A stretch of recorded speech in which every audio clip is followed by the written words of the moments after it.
we guide you through how to make your friends list private on Facebook so other people can't see who you are connected with.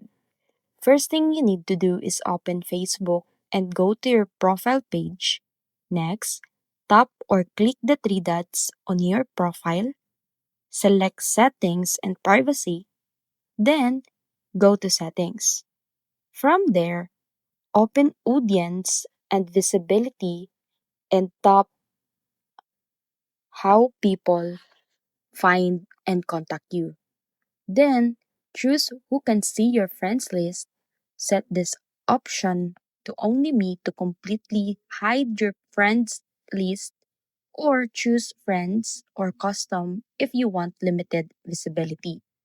Once selected, your changes save automatically and your Facebook friends list will now be private and hidden from the public. So that's it.